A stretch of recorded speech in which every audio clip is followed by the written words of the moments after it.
Background about my sister. 2 years ago, my sister was killed in a car accident. She was riding with a friend to the mall, the friend's parent was driving, and teenage boy plowed through a red light while texting on his phone and hit the car my sister, Carrie, was in. Carrie was killed instantly and her friend, June, was in a coma for 3 weeks before her parents took her off life support. When Carrie passed, I was devastated and angry and just not in a good place. Carrie and I had been extremely close. Despite a 7-year age gap between us, we enjoyed a lot of the same shows, we went to concerts together.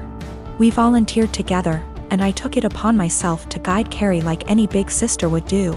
Our parents were extremely busy with work most days, and Carrie and I would often cook together and do crafts when we weren't too busy with school work. Carrie wanted to be a NICU nurse when she grew up, and I helped her find a volunteer position at a local hospital to help get her gain some experience being around patients. In short, Carrie was my sister and best friend, and when she passed, I was a mess. The last craft Carrie and I made together was a set of candles. We bought the wax at a local craft store and we both made each other a candle and decorated the jar it was in. That was the day before she was killed. At her funeral, Carrie was buried with the candle I made her. The candle Carrie made me sits on my desk next to my favorite picture of her and I together at the beach. Or it did, until last week. Background about my boyfriend. I met my boyfriend about 1.5 years ago, about 6 months after Carrie passed. I wasn't looking for a relationship, I was still grieving my sister's death. But Eugene came along and it was love at first sight. He was extremely supportive, let me cry on him when I needed to, didn't push me into getting over grieving or anything. He was extremely gentleman about everything and very, very patient. After 6 months of seeing each other pretty regularly, we made it official. Eugene came into my life at a very low point and he has always been very respectful of sentiments I keep from my sister. Never asking me to take them down, always giving me space when I needed to cry. Eugene, along with most, if not all, of my friends and family know about Carrie's candle. There was a point after she died where I would take the candle with me everywhere out of fear that someone might light it, or steal it. Or who knows what. The point is, that candle was and still is a very important part of my life and something that my sister made for me and me alone. When Eugene and I moved in together about 4 months ago, I packed away most of the reminders of my sister and put out the candle and picture on my desk. I felt that this was a huge step because when I'd lived just by myself I had pictures everywhere and a few knickknacks laying around from my sister. I wanted to make Eugene and I's home our home with just a small part of my sister there. Eugene understood and was very supportive. Last week, we had a massive winter storm that knocked out power. We didn't have power for 3+ days. The power was knocked out at Eugene and I's house while I was at work, which did not lose power. Eugene texted me that he was going to light some candles and try and get a generator, so we could have some for of power or at least be able to charge our phones / use lights / etc. Now, we have probably 30+ candles in our house. I am a huge fan of sales, and when Bath & Body Works has a candle sale, I like to stock up and get a range of scents. We have candles scattered all over our house. In the room where my desk is, there are no candles aside from the one Carrie made me. None at all, and there never has been. This room is also downstairs, where Eugene doesn't spend a lot of time, his desk is upstairs. When I arrived home from work last week, I noticed a bunch of candles burning in our living room, safely. Always monitored and not near anything that could ignite. One of these candles was the candle that Carrie had made me. I burst into tears, and when Eugene heard me crying he came out from the bedroom, where he was lighting more candles, and asked what was wrong. I was a wreck and couldn't get any words out. When he tried to calm me down, I shoved past him and locked myself in the room where my desk was and just cried. I don't know how he could be so stupid. He knew, and I thought he understood how sentimental the candle was and how much I cherished having a candle that my now deceased sister had spent time making with me just a day before she was killed. I haven't been able to speak to Eugene since it happened, Tuesday of last week. He has tried to explain why he did it, because he needed candles to be able to see, but I just can't wrap my head around it. He hadn't gotten into the large candle stash I have upstairs right by the living room where Carrie's candle was, but went downstairs, out of the way to grab the most sentimental, cherished item I have. The candle was burning most of the day while I was at work and is now melted and pretty much gone.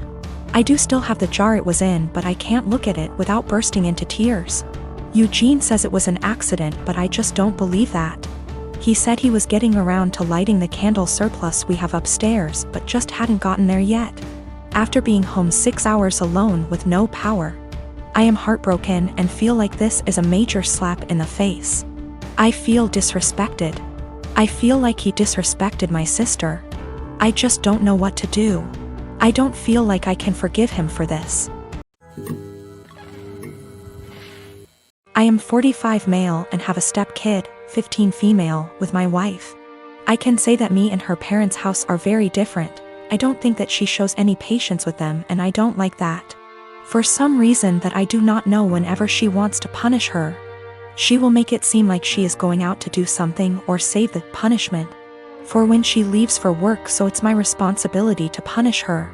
I really don't like the idea of punishing kids that aren't mine. Don't get me wrong, I've been in her life since she was 4 and I love her to death. But it doesn't change the fact that they aren't my kids, and it seems like a major out of bounds thing to do. Again, I'm really not comfortable with doing that. She is a good kid and is really responsible, but I feel like my wife's parenting has made her feel like she has to be perfect, or else she will get punished. I've never actually punished her. Like I said, she's a really good kid, and no circumstances did I ever see that a punishment was necessary. For some context, my wife's punishment is taking away all of her belongings. I mean everything, like she'll close all apps on her phone. Can't watch TV, can't go out after school, can't call friends. And all this because she got a C on a test, she put an assignment in late, etc. I really hate this. Being so hard on her isn't reasonable. She rarely ever does anything wrong. I mean, last year she probably had 2 assignments turned in late throughout the whole year. These things don't need such harsh punishments, they just need to be left off with a warning. And when she tells me to punish her, that's all I do. I give her a warning and she does just fine after that. I think a warning is even a stretch. Accidents happen, and overworking a kid isn't going to end well. I just tell her that if she needs help with school, I'd be happy to help so these don't happen. She's come to me a few times for it, but other than that, she's smart, and most of these were just her being overworked with school. My wife never caught on to this until the other day when I was talking to he about her school, because her mom said she got a report from her teacher that she wasn't focusing. Again, I didn't punish her, I just asked why she wasn't, and she said she was just tired from school and sports. I said that's fine, and if it's too much she doesn't have to go to sports this week because it's not like it mandatory. My wife overheard because she came back inside when she forgot something. She was mad at me, saying that it doesn't teach them a valuable lesson. I said it's been working just fine and she's too hard on her. She did the whole "I'm just a stepdad" said her way is torturing her kid. She's not focusing in class because she's trying to please everyone and get an A. So she'll stay up all night and overwork herself to do so, but then she's to blame when that didn't go right. She's not speaking to me now. My husband had a serious injury weeks ago. He's bedridden and his family come to see him every day. Mother-in-law keeps drilling what I need to do to make my husband comfortable, but does nothing to help. Just visits every day and sits around expecting to be fed and entertained. Sometimes Bill, his wife and kids join them and turn the house into a mess. Yesterday Mil, her husband and son came again. They checked on my husband, then went to sit in the living room for hours. I served them coffee and croissant. Hours later my husband threw up again, second time. I had to take care of changing his clothes and cleaning the sheets to avoid infections. I was exhausted. I came downstairs and mother-in-law looked at me and asked, "Hey, where's our dinner?" I was shocked that after seeing me go up and downstairs many times and cleaning and bringing new sheets and running the washing machine, that she'd expect me to prepare dinner. I'd already eaten a sandwich at 6 and yogurt. I have problems with my stomach, and stress and pregnancy made it worse. I'm 4 months in. I pointed at the kitchen and told her to help herself out.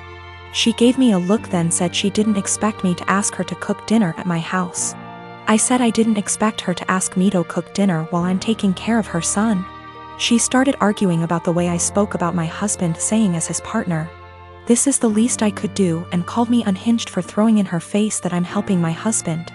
She got her husband involved, asking what his thoughts were on me making guests go hungry and forcing them to cook themselves, when this supposed to be my duty as a host homeowner. Father-in-law said they could order food and call it a day and yelled at my younger brother-in-law to stop playing on his phone and order food, but mother-in-law got mad and lashed out, criticizing me, saying I wasn't up to the challenge of taking care of my home and my guests like an adult. I lost it on her and told them to leave since she kept yelling, disrupting my husband's sleep.